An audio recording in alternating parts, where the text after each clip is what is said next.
A União das Casas Espíritas da Zona Norte apresenta O Espiritismo está no ar, um programa que anuncia, esclarece e consola.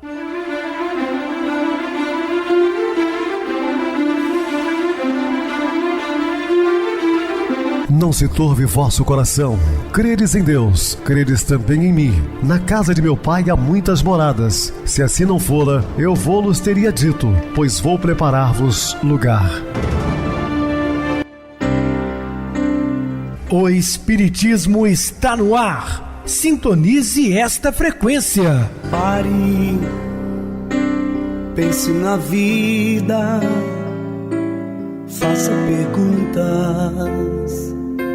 Uma ótima noite para você, muito obrigado pelo carinho, pela sintonia. Rádio Clube FM, sua voz é a nossa voz. Estamos no ar de segunda a sexta, desde 2014, pela emissora, depois também pelo YouTube.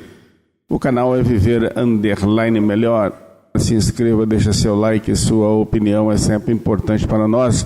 Ou acesse o YouTube, digite O Espiritismo está no ar, lá encontrarão vários programas, inclusive o do dia. Recebo carinhosamente meu querido amigo, expositor espírita Marcos Ferreira. Uma boa noite, seja muito bem-vindo. Boa noite, Pedrosa. Boa noite a todos os ouvintes. Vamos para mais uma noite de estudo do Evangelho de Jesus. Muita paz a todos.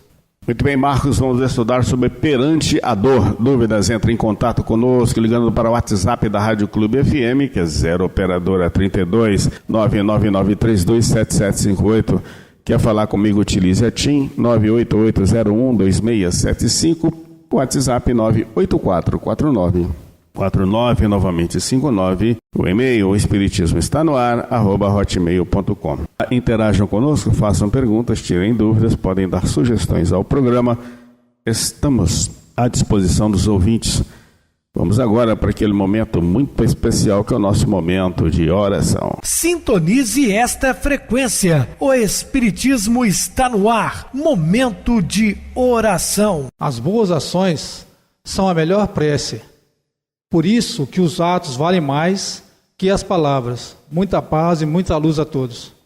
Estamos apresentando O Espiritismo está no ar. E meus amados irmãos, estamos de volta com o assunto da noite, falando perante a dor. E não vos conformeis com este mundo, mas transformai-vos, renovando a vossa mente, a fim de poderdes discernir qual é a verdade de Deus. Está em Romanos capítulo 12, versículo 2.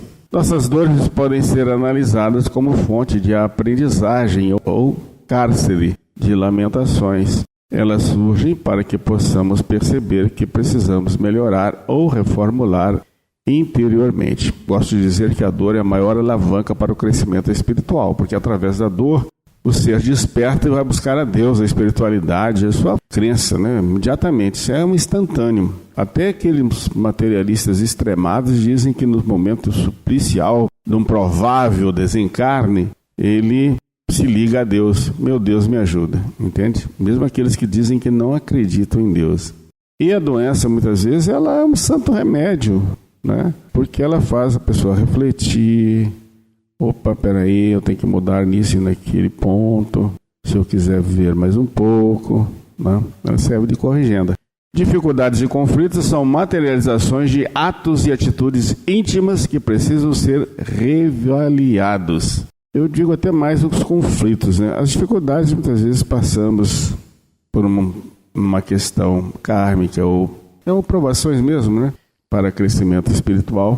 Mas esses conflitos normalmente nós causamos. Portanto, não tomemos postura de vítima perante as dores, antes busquemos em nós as causas que as motivaram.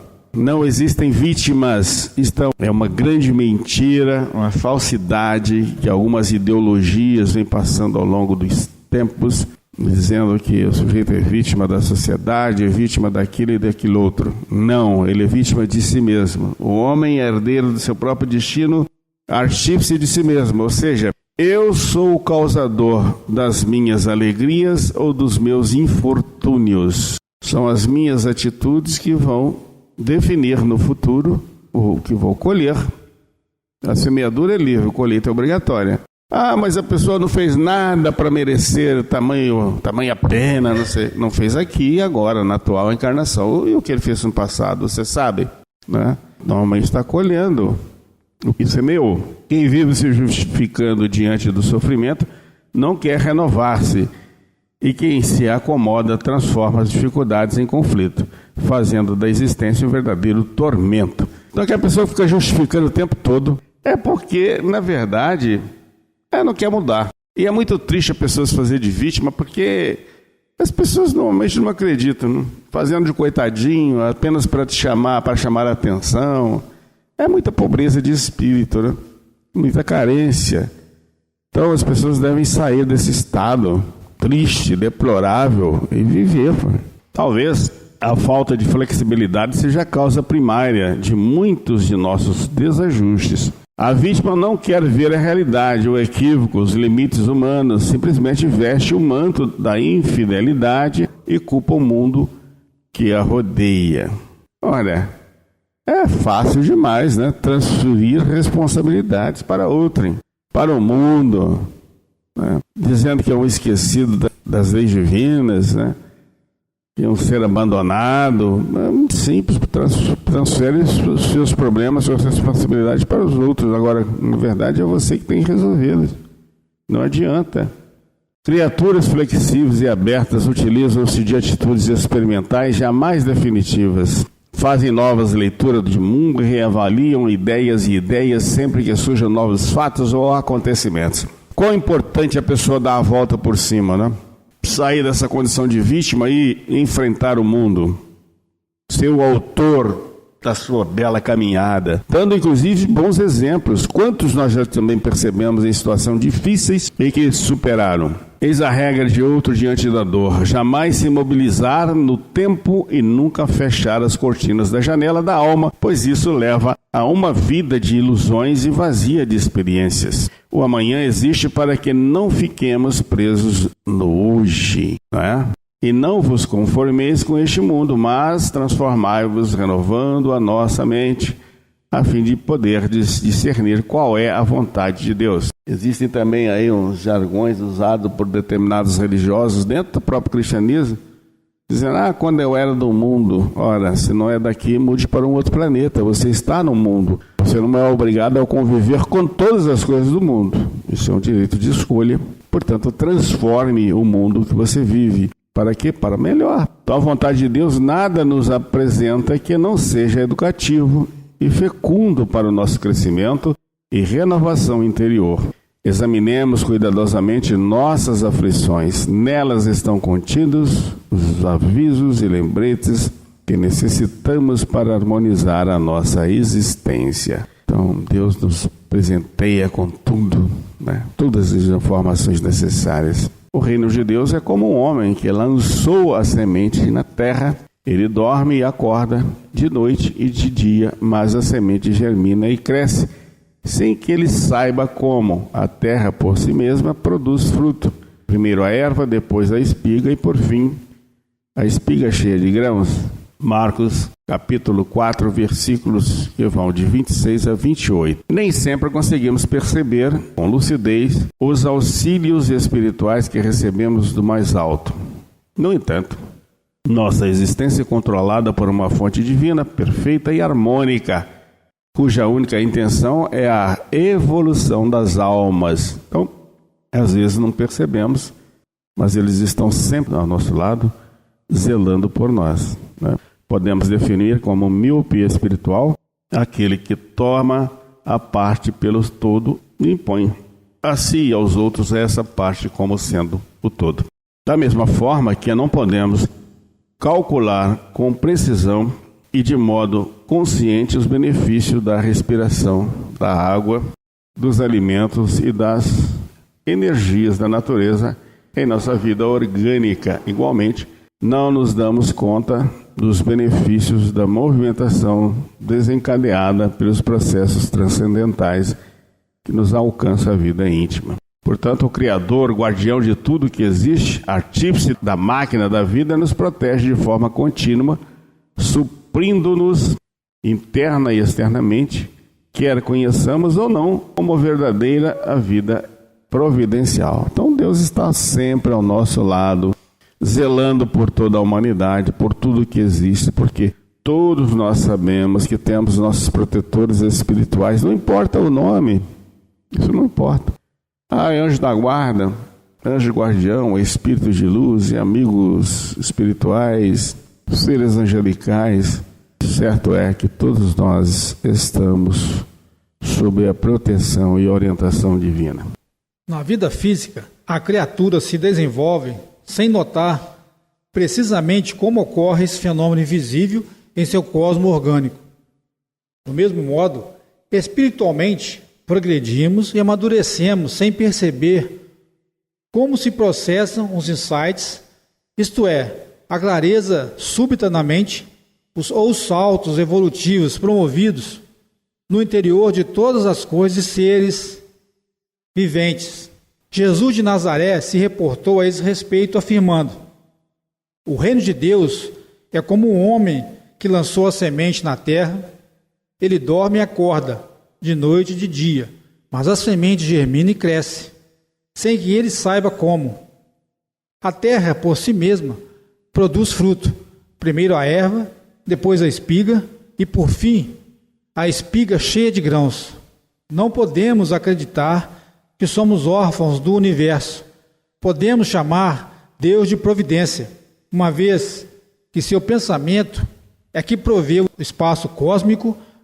Podemos também intitulá-lo de destino, pois ele é a causalidade excelsa. Igualmente podemos denominá-lo de natureza, visto que tudo nasce de seu psiquismo criador.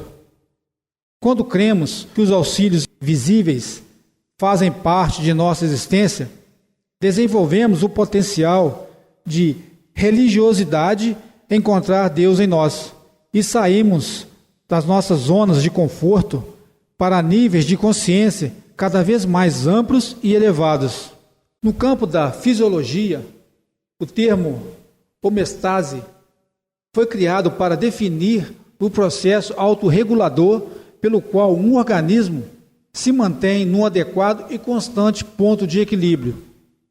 É um mecanismo de proteção ou de compensação que o corpo físico dispõe para equilibrar as diversas funções e composições químicas internas, a saber, pressão arterial, temperatura corporal, pulsação cardíaca, taxa de açúcar no sangue e outras tantas.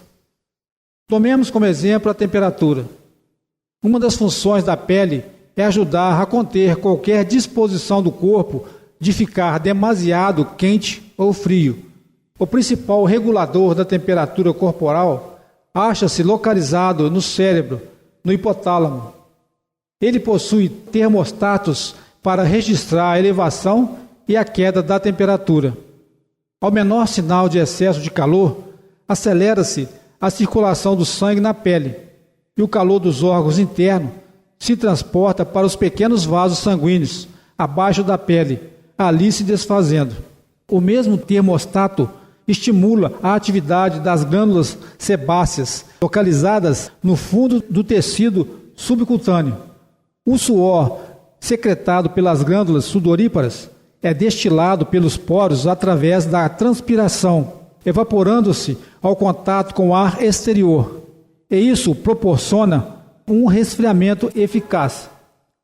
Podemos traçar um paralelo entre o princípio da homeostase existente no organismo humano com o processo autorregulador atuante na estrutura da psique.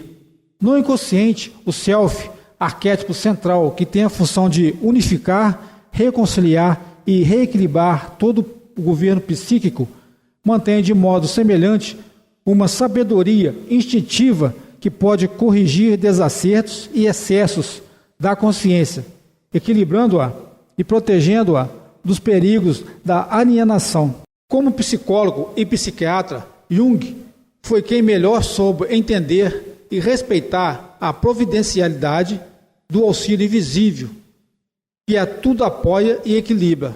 Jung colocou no centro de todo o processo psicoterápico o princípio do poder atuante e autônomo do inconsciente. Em virtude disso, entendemos que a autêntica psicoterapia nada mais é do que saber escutar e acompanhar o outro, com ouvido empático, interpretando as manifestações e possibilidades oferecidas pelo poder criativo e atuante do próprio inconsciente. Fazendo uma analogia da teoria do poder criativo e autônomo do inconsciente, com os nossos conceitos, poderíamos interpretá-lo como a onipresença e a onipotência de Deus em nós.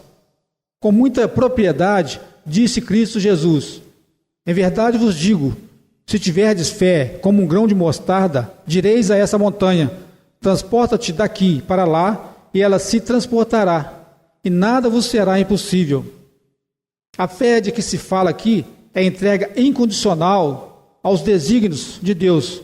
Essa fé não se limita à esfera religiosa, não se identifica com estudos teológicos e eclesiásticos e não se deixa restringir a nenhuma igreja ou seita. Ninguém possui o monopólio dessa fé, uma vez que ninguém pode viver sem ela. O auxílio invisível chega a todos nós, com a mesma sutileza com que os raios do sol fazem aparecer o dia. Justos e injustos recebem invariavelmente o suprimento divino, e ele desce imperceptível sobre as criações e as criaturas, como um orvalho fecundo, fundamental à nossa vida de espíritos imortais. E a luz brilha nas trevas, mas as trevas não a aprenderam. João capítulo 1, versículo 5. A ordem e a plenitude do universo nos são reveladas à proporção que nos tornamos lúcidos para percebê-las. A mente, quando se expande e capta novos conceitos, jamais volta ao seu tamanho anterior. A vida exterior é o retrato plasmado do reino interior. Portanto, nós criamos com nossas convicções, ideias e pensamentos o céu ou o inferno em que vivemos. Nossa intimidade nos aproxima ou nos afasta das belezas exteriores por sintonia e atração. Tudo que nos rodeia foi estimulado por nossa mentalidade, que detalha a nossa posição diante do mundo, utilizando crenças e pontos de vistas correspondentes à nossa estrutura mental, aos padrões de pensamento, às ideias que usamos para compreender nossa existência e realidade. A capacidade intelectual emocional é a matriz da leitura de mundo e do modo de compreensão, pela qual a pessoa consegue avaliar sua vida interna e externa. Portanto, a nossa clareza de raciocínio e a nossa capacidade de percepção constituem subprodutos mentais, emocionais e espirituais de tudo que vivenciamos e adquirimos na vastidão dos tempos. Certas criaturas são caracterizadas por processos e atividades psicológicas obscuras e empobrecidas. São escravas da mentalidade alheia. Sua capacidade de sentir e de agir depende invariavelmente do humor das pessoas, pois seu equilíbrio emocional está preso ao estado psíquico dos outros. Passam grande parte do tempo tentando mudar o temperamento daqueles com quem convivem, supondo com isso garantir momentos de paz e satisfação pessoal. São denominadas reféns emocionais. Ainda não acenderam o próprio achote para iluminar a casa mental. Quando alcançamos o conhecimento superior, nosso estado de consciência se amplia e a visão interna é imediatamente iluminada, o que levou o apóstolo João a proclamar: e a luz brilha nas trevas, mas as trevas não a apreenderam. Quando tornamos consciência da capacidade de materializarmos fora o que somos por dentro, compreenderemos que cada um de nós vive no mundo de luz ou de trevas que ele criou para si. A propósito, há tantos mundos quanto o número de pessoas. O meio ambiente do homem é um espelho onde é refletida sua mentalidade. Jamais enxergaremos algo diferente de nós, visto que nosso interior filtrará dos fatos e dos acontecimentos iguais para todos, somente aquilo com que temos afinidade. Zaqueu procurava ver quem era Jesus, mas não o conseguia por causa da multidão, pois ele era de baixa estatura. Correu então à frente e subiu no sicômoro para ver Jesus, que iria passar por ali. Quando Jesus chegou ao lugar, levantou os olhos e disse-lhe: Zaqueu, desce depressa, pois hoje devo ficar em tua casa. Lucas capítulo 19, versículo de 2 a 5. O desconhecimento da nossa intimidade e as crenças inadequadas e inconscientes que sustentamos sobre nós e sobre a natureza humana influenciam sobremaneira a capacidade de compreendermos claramente os vários fenômenos psicológicos e emocionais presentes nas atividades de nossa casa mental. Por isso, para entendermos o funcionamento da vida íntima, precisamos silenciar nosso interior e não sentir medo de olhar para dentro de nós mesmos, sondando as nossas profundezas. Precisamos enxergar muito além da chamada visão normal e ultrapassar as fronteiras da imposição das autoridades intelectuais egocêntricas. Em última instância, fazer um constante exercício no reino do pensamento reflexivo. Zaqueu é o protótipo do nosso desejo de ver, de ir além, de penetrar, de transpor, de percorrer de uma extremidade a outra para discernir melhor a transcendência da vida. Ele procurava ver quem era Jesus, mas não o conseguia por causa da multidão, pois era de baixa estatura. A personalidade que nós apresentamos aos outros como real é, muitas vezes, uma superpersonalidade, uma variante, às vezes muito diferente da realidade interna. Julgamentos, pontos de vista, ideias e pensamentos, positivos ou negativos, são forças ativas de indução que formam estruturas energéticas animadas de intensa atividade, que se movimentam em nosso halo mental. Essas estruturas energéticas podem ser denominadas superpersonalidades parciais ou formas pensamento. São aspectos do ego, também conhecido como persona. Elas giram em torno do seu criador, estando sempre prontas para o influenciar de forma determinante sempre que houver condições receptivas. Assemelham-se a verdadeiros discursos internos.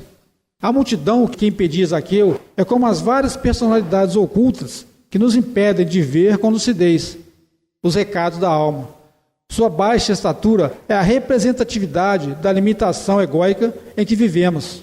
Quando estamos identificados com determinada superpersonalidade, todas as nossas percepções são definidas por ela.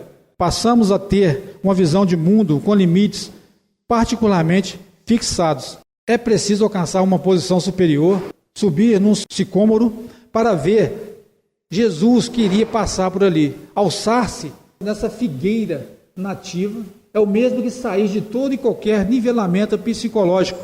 Não se deixar dominar pelas convenções sociais que em muitas ocasiões impermeabilizam a mentalidade dos seres humanos. Muito bem, Marcos, bem explicado. Vamos agora para o intervalo musical, a seguir a nossa oração final. Quando ofertamos, possuímos.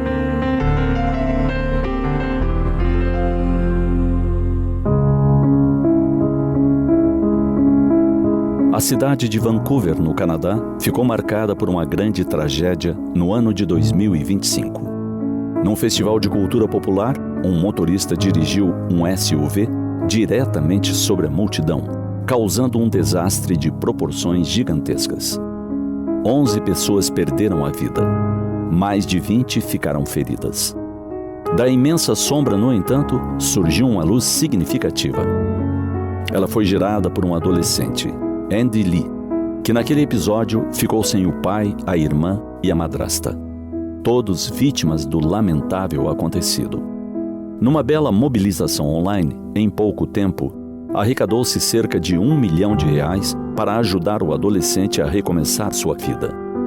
Sabendo disso, ele postou um vídeo agradecendo, mas dizendo que doaria a quantia para ajudar outras famílias vítimas da tragédia, que precisavam mais do que ele. Como alguém pode ou consegue pensar nos outros no momento de tanta dor, possível revolta e estado de choque? Só quem já descobriu a caridade verdadeira pode saber. Só quem conhece a arte de doar é capaz de sentir. Quando ofertamos, possuímos. Quando recebemos, tornamo-nos devedores. A felicidade em poder repartir é sempre maior do que aquela que convida a acumular quando o próximo tem carência. A semente que se nega a sucumbir na terra para desdobrar-se em vida, morre na inutilidade. Todavia, a que perece esmagada no solo, revive com exuberância. Toda doação é uma sementeira para o futuro que a vida se encarrega de multiplicar. Há moedas esquecidas que se podem tornar dádivas de importância. A hospitalidade fraternal, a expressão de cortesia, o gesto de amizade, a participação no sofrimento alheio, o sorriso gentil. Não custam dinheiro e, em certos momentos, são mais valiosos do que ele. A caridade que se converte em triunfo pessoal naquele que a recebe é sempre luz inapagável na vida de quem a pratica. Assim, vivamos com otimismo, na confiança integral em Deus e distribuamos alegria por onde passemos. Não deixemos ninguém se afastar de nós sem que leve um traço de bondade ou um sinal de paz da nossa vida. Quem se aproximou de Jesus nunca mais foi o mesmo. Jamais o esqueceu.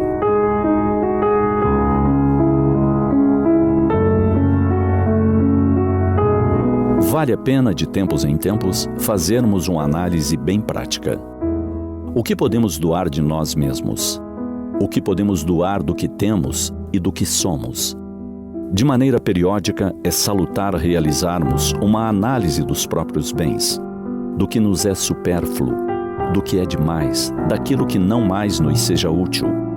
Tantos itens que apenas acumulamos por acumular. Desapegar das coisas a pouco e pouco, não do que seja velho ou estragado, pois isso é quase óbvio, mas daquilo que está em demasia, que não nos acrescenta e pode muito bem atender ao necessário de alguém. O que podemos doar de nós mesmos? Quantas horas por semana? De que forma? Onde podemos auxiliar? Fazer a diferença. Por vezes, a necessidade está bem próxima de nós. Basta que abramos os olhos para descobri-la. Pensemos sobre isso lembrando: quando ofertamos, possuímos. Quando recebemos, nos tornamos devedores.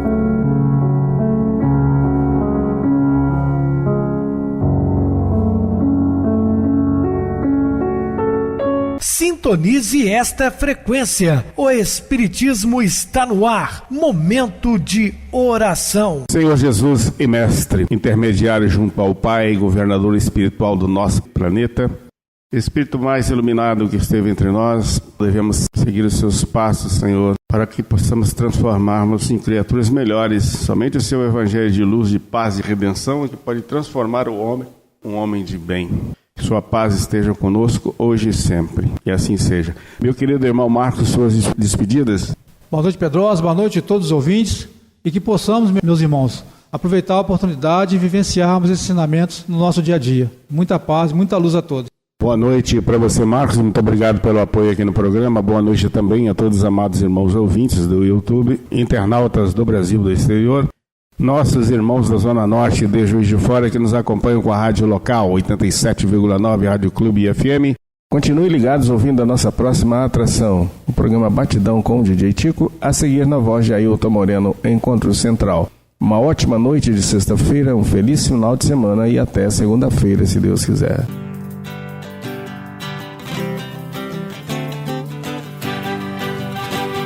A União das Casas Espíritas da Zona Norte apresentou O Espiritismo está no ar, anunciando o Evangelho de Jesus, esclarecendo sua mensagem, consolando corações.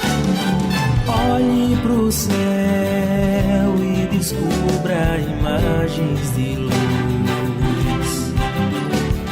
Se tem Jesus, o amor todo que Deus te deu. Pense no bem, no melhor em que pode fazer. Seja o que for, também vai receber. De coração, ajude-me, irmão. A caridade é o caminho do amor.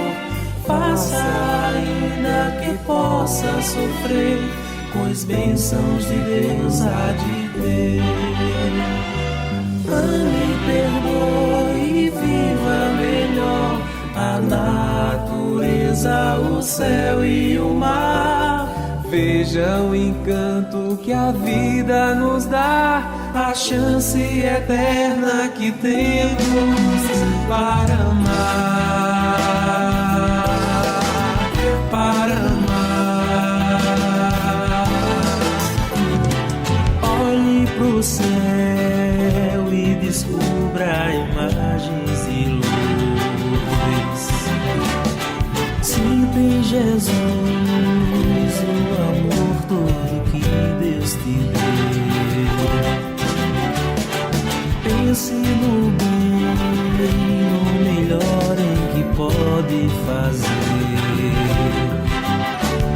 Seja o que for, também vai receber. De coração, ajude o irmão. A caridade é o caminho do amor. Faça ainda que possa sofrer, pois bênçãos de Deus há de ter. Ame, perdoe e viva melhor a natureza, o céu e o mar. Veja o encanto que a vida nos dá, a chance eterna que temos